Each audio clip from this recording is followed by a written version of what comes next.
ओम शांति। 19/11/79 के अव्यक्त महावाक्य आज सुनेंगे। हेडिंग में बाबा ने कहा, बेहद के वानप्रस्थी अर्थात निरंतर एकांत में सदा स्मृति स्वरूप। तो आज बाप दादा सर्व बच्चों के भाग्य के गुण गा रहे थे। बाप बच्चों के भाग्य की श्रेष्ठ रेखाओं को देख हर्षित होते हैं। भाग्य की श्रेष्ठ रेखाओं में विशेष क्या क्या बातें देखी जाती हैं वो जानते हो? मुख्य बात तिथि और अर्थात तारीख, समय, ग्रह, कुल, धर्म, संपत्ति, संबंध और ऑक्यूपेशन देखा जाता है। इन सब बातों से भाग्य को देखते हैं। फिर बाबा ने सर्वोच्च भाग्यशाली बताया, आप सभी अपनी इन सब बातों को अच्छी तरह से जानते हो। आप सबकी तिथि कौन सी है? आज तक भी अपने भाग्य को जन्म की तारीख से या राशि से देखते हो? तो आप सबकी राशि और तारीख कौन सी है? जन्म की तारीख कौन सी है? आप सब कब अवतरित हुए हो? बाबा पूछ रहे हैं। ब्राह्मण कब अवतरित हुए हैं? जो बाप के अवतरण की तारीख है वो आपकी है। ब्रह्मा सहित ब्राह्मण भी पैदा हुए, तो जो आदि रतन है उनकी तारीख कौन सी कहेंगे? बाप के अवतरण की तारीख ही आदि रत्नों के जन्म की तारीख है। समय कौन सा है? ये संगम ब्रह्म मुहूर्त का समय है, तो सभी के जन्म का समय है। ब्रह्म मुहूर्त और राशि कौन सी है? बाबा फिर राशियां पूछ रहे हैं। लौकिक राशियां तो भिन्न भिन्न प्रकार की दिखाई है, लेकिन आप सबकी राशि जो बाप की राशि है कौन सी बाबा ने बताई? विश्व कल्याणकारी। वही आप सबकी राशि है, जिस राशि में सर्व बाप के समान गुण समाये हुए हैं। और दशा भी गुरुवार की दशा है। कुल भी सर्वश्रेष्ठ है। डायरेक्ट ईश्वर के कुल के हो, ईश्वरीय कुल है। और पोजीशन मास्टर सर्वशक्तिवान हो। और संपत्ति अखुट और अविनाशी संपत्ति है। धर्म ब्राह्मण चोटी है। अब सोचो, बाबा कहते हैं, कहाँ बाबा चढ़ा देते ना, इतनी ऊंचाई पर ले जाते हम बच्चों को। अब सोचो, इससे अधिक भाग्य की रेखाएं और किसी की श्रेष्ठ हो सकती हैं? कर्म रेखा में निरंतर कर्म योगी, सहज योगी, राजयोगी, ये रेखा बाप ने स्पष्ट खींच ली है। भाग्य के सितारे में ताज और तख्त दिखाई देता है। इससे श्रेष्ठ भाग्य और क्या होगा? कहीं भी बाबा ने कोई कमी नहीं छोड़ी। फिर बाबा ने गुड़ियों का अनोखा खेल बताया। आज बाप दादा सदा सर्व भाग्य को देख रहे थे। जैसे बाप सर्व के भाग्य को देख हर्षित होते हैं, वैसे आप सभी स्वयं के भाग्य को देख हर्षित होते हो। छोटी छोटी बातों में भाग्य को भूल तो नहीं जाते हो? ये छोटी छोटी बातें क्या हैं? जैसे भक्ति वालों को कहते हो ना कि ये पूजा आदि गुड़ियों की पूजा है, गुड़ियों का खेल खेलते हैं। वो जन्म भी देते हैं, सजाते भी हैं, पूजते भी हैं और फिर डुबोते भी हैं। तो इसको आप गुड़ियों की पूजा व गुड़ियों का खेल कहते हो। ऐसे ही मास्टर भाग्य विधाता बच्चे भी इन छोटी छोटी बातों की गुड़ियों का खेल बहुत करते हैं। मास्टर भाग्य विधाता बाबा कह रहे गुड़ियों का खेल करते हैं। रियल बात नहीं होती कोई, लेकिन हिसाब किताब चुकतू होने के लिए और धारणाओं का पेपर लेने के लिए व अपनी स्थिति की चेकिंग होने के लिए ये बातें जीवन में नए नए रूप में आती रहती हैं। कारण ये होते हैं 3: निर्जीव बातें, असार बातें, लेकिन जब सामने आती हैं तो जैसे वो जड़ मूर्ति में प्राण भर देते हैं ना, और इतना विस्तार बना देते हैं, वैसे आप सभी भी कभी ईर्ष्या की गुड़िया, कभी वहम की गुड़िया कभी अनुमान की गुड़िया, कभी आवेश की गुड़िया, कभी लोभ की गुड़िया, अर्थात मूर्ति बनाकर बात रूपी गुड़िया में प्राण भर देते हो। अपने आप सब बातें बना लेते हैं और अनुभव करते हो। फिर जैसा सोचा, अनुमान लगाया, वैसा अनुभव करते हो और साथ में क्या करते हो, फिर कराते भी हो कि जो हम कह रहे हैं यही सत्य है, यही बात ठीक है। ये प्राण भर देते हो, असली बना देते हैं उसको। और फिर क्या करते हो, बाबा हमारे अंदर की क्या करते हैं, एक एक छोटी से छोटी बात को भी क्या करते हैं, बाहर निकाल देते हैं। और फिर क्या करते हो, आप लोगों का गीत बना हुआ है ना, डूब जा डूब जा, तो क्या करते हो, उसी बात रूपी मूर्ति को आगे पीछे की स्मृतियों से खूब सजाते हो। देखा, पहले भी ऐसा किया था, अभी भी किया है। तो क्या कर रहे हैं, उसको आगे पीछे की स्मृतियों से खूब सजाते हो। साथ साथ जैसे वो भोग लगाते हैं ना देवी को अथवा मूर्ति को, वैसे आप भी कौन सा भोग लगाते हो। फिर मूर्तियों को बाबा कहते हैं भोग भी लगाते हो। कौन सा भोग लगाते हो, नई बात बाबा बता रहे हैं। ज्ञान की पॉइंट्स उल्टे रूप में सोचते हो, अर्थात भोग लगाते हो। ये तो होता ही है। क्या उल्टी पॉइंट है, ये तो होता ही है, ये तो सब में होता है।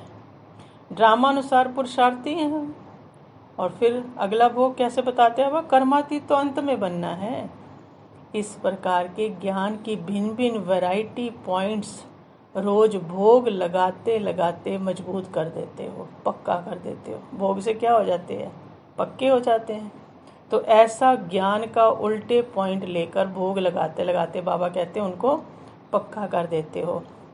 पहले कच्चे भोजन का भोग लगाते हो, और नई बात बाबा बता रहे हैं। पहले कच्चे भोजन का भोग लगाते हो, फिर पक्का कर देते हो। और फिर उन पॉइंट्स को अर्थात भोग को अकेले भी नहीं खाते। उस भोग को क्या कायम है, भोग को बांट के खाना है। तो बाबा हंसी की बात बताते कि उस भोग को फिर अकेले भी नहीं खाते, अपने साथ साथ पंडे कुटुंब भी बिठाते हो, अर्थात और भी परिवार के साथी बनाते हो। उनकी बुद्धि को भी ये भोजन स्वीकार कराते हो। लेकिन अंत में क्या करना पड़ता है, सारी यादगार बाबा ने एक एक पॉइंट हमारा समझा दिया है। और अंत में फिर क्या करना पड़ता है, ज्ञान सागर बाप की याद में बीती सो बीती, के ज्ञान सागर की लहर में। फिर क्या कहते हैं, बाबा की याद जब आ जाती है तो कहते हैं बीती सो बीती, उसमें ख़त्म करो बात। और स्व उन्नति की लहर में, हाई जंप लगाने की लहर में, और स्मृति स्वरूप की स्मृति की लहर में, कि अब स्मृति आ गई है तो वो लहर चल गई कि स्मृति होगी कि ये नहीं करना। फिर मास्टर नॉलेजफुल स्वरूप की लहर में, अब नॉलेज तो सारी है, वो याद आ जाता अपना स्वरूप। इन अनेक लहरों के बीच इन गुड़ियों को अथवा मूर्तियों को डुबोना ही पड़ता है, क्योंकि वो मूर्ति हमेशा नहीं रखी जा सकती, तो डुबोना ही पड़ता है। लेकिन इतने सारे समय को क्या कहेंगे, इन सारे गुड़ियों के खेल को, जैसे भक्ति वालों को कहते हो ना वेस्ट ऑफ टाइम और मनी, वैसे ही संगम का सर्वश्रेष्ठ समय और ज्ञान व शक्तियों के खजाने को इतना व्यर्थ कर देते हो। तो ये छोटी छोटी बातें क्या हुई, गुड़ियों का खेल हुई। इस खेल में कभी भी अपने को व्यस्त मत करो, सदा अपने श्रेष्ठ भाग्य को देखो। वर्तमान समय के प्रमाण अभी वानप्रस्थ अवस्था के समीप हो, और वानप्रस्थी गुड़ियों का खेल नहीं करते हैं। वानप्रस्थी एकांत और सुमरण में ही रहते हैं। तो आप सब बेहद के वानप्रस्थी सदा एक के अंत में अर्थात निरंतर एकांत में सदा स्मृति स्वरूप रहो। ये है बेहद के वानप्रस्थी की स्थिति। फिर बाबा कहते जो चीज़ अच्छी लगती है वो तो सदा याद रहती है ना। अब बाप व आप क्या चाहते हो, एक ही बात चाहते हो, बाप और बच्चे समान हो जाएं, सदा याद में समाये रहें। समाना नहीं चाहते हो, समान बनना ही समाना है। तो समझा कि बाप क्या चाहते हैं और आप क्या चाहते हो। फिर बाबा कहते समय क्या पुकार रहा है, भक्त क्या पुकार रहे हैं, दुखी अशांत आत्माएं क्या पुकार रही हैं, धर्म नेताएं, वैज्ञानिक, राजनीतिक क्या पुकार रहे हैं, प्रकृति भी क्या पुकार रही है? सबकी पुकार है, हे उपकारी आत्माएं, सुनने में आती है? बाबा पूछ रहे हैं हम बच्चों से, सुनने में आती है या गुड़ियों के खेल में ही बिजी हो? अच्छा, फिर सबकी पुकार सुनाएंगे। आप सब भी कल अमृत वेले सुनना। बाबा क्या कह गए कि सारी पुकार कब सुनना? अमृत वेले सुनना। अच्छा, फिर बाबा कहते सभी अपने को सर्वश्रेष्ठ आत्माएं अनुभव करते हो?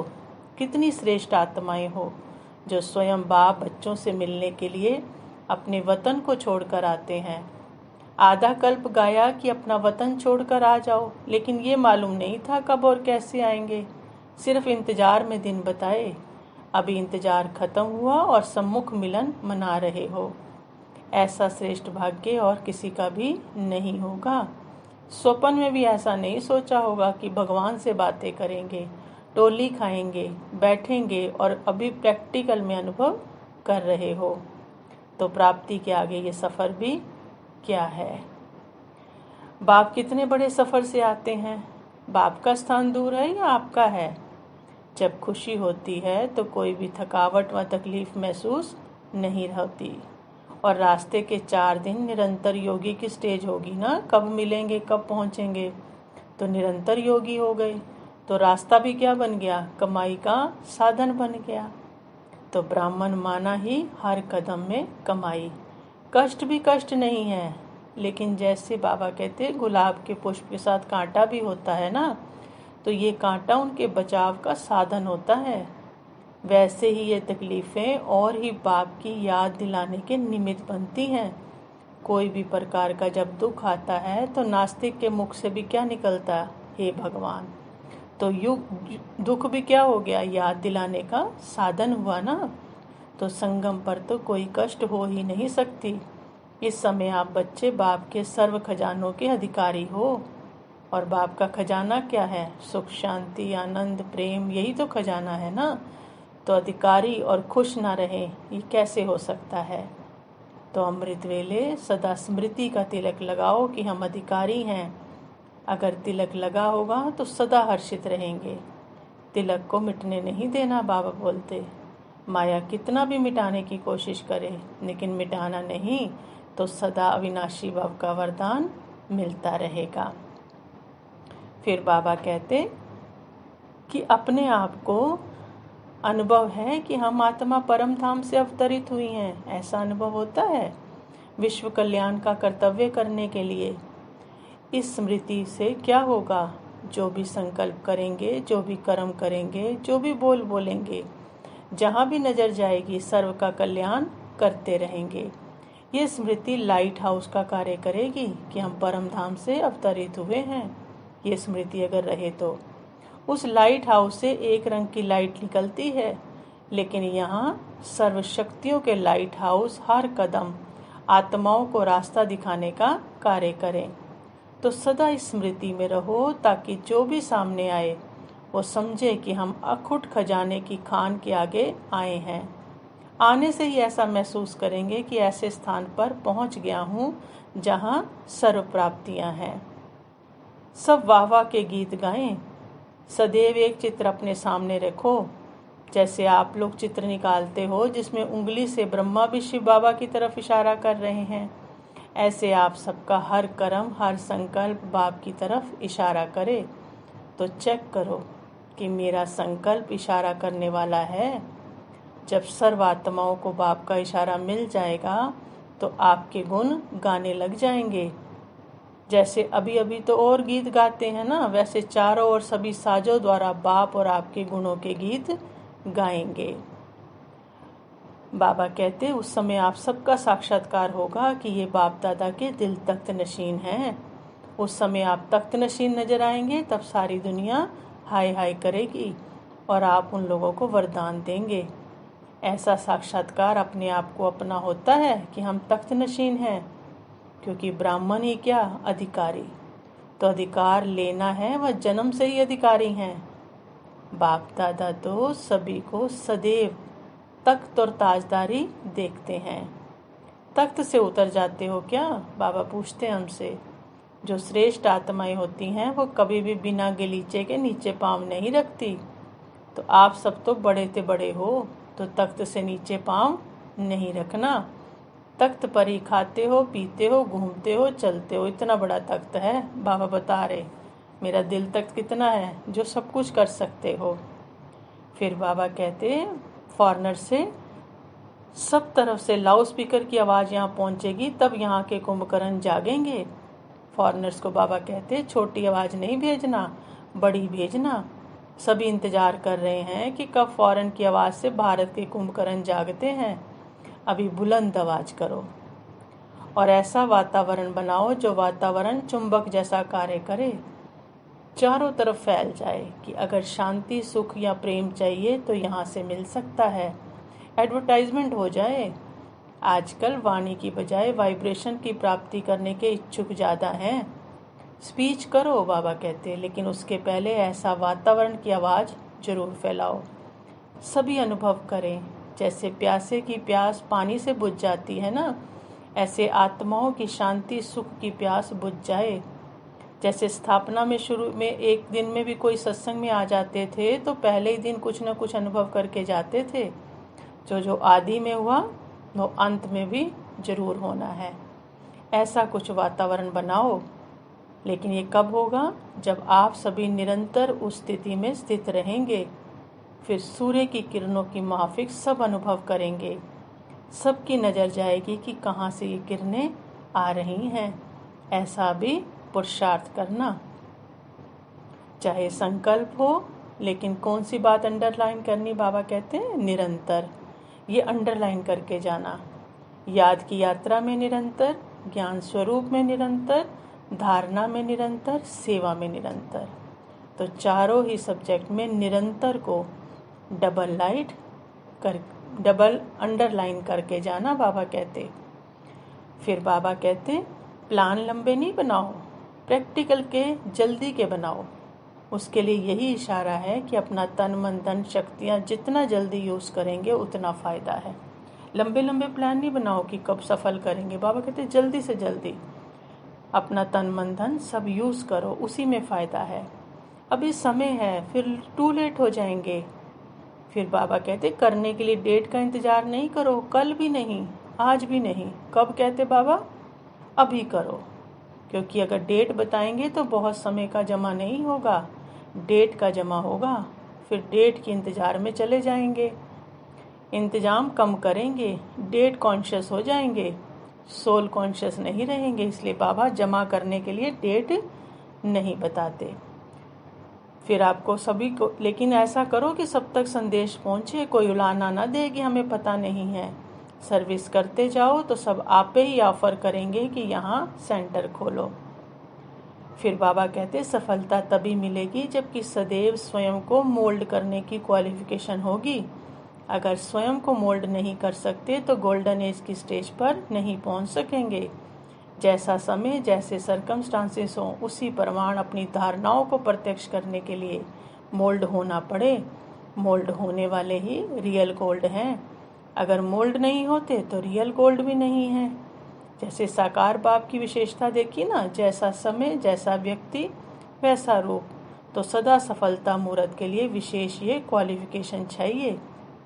फिर बाबा कहते जब सब ब्राह्मणों की स्थिति एक रस हो जाएगी, एक रस स्थिति अर्थात हम सब एक हैं, एक बाप के बच्चे हैं, सर्वश्रेष्ठ आत्माएं हैं।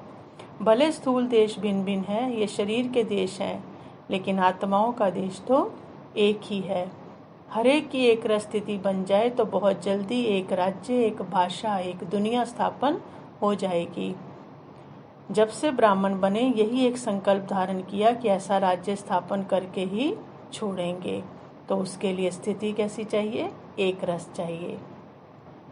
फिर बाबा कहते सदा दिल तख्त नशीन बनने से स्वतः ही निरंतर योगी बन जाएंगे। वर्तमान समय बाप द्वारा जो ताज और तख्त मिला है उसको सदा कायम रखो।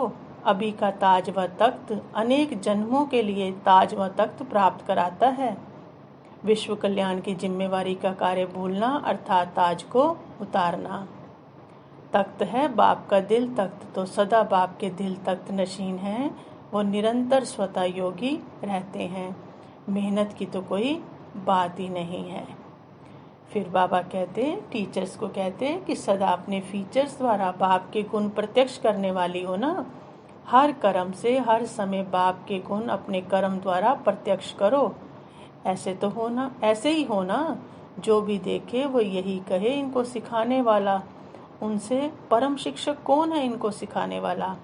आपको देखते ही बाप की याद आ जाए, आपका हर कर्म बाप की तरफ इशारा करने वाला हो, सबके लिए, स्वयं के प्रति भी और सर्व के प्रति विघ्न विनाशक।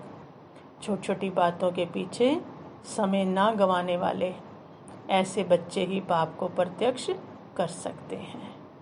अच्छा, ओम शांति।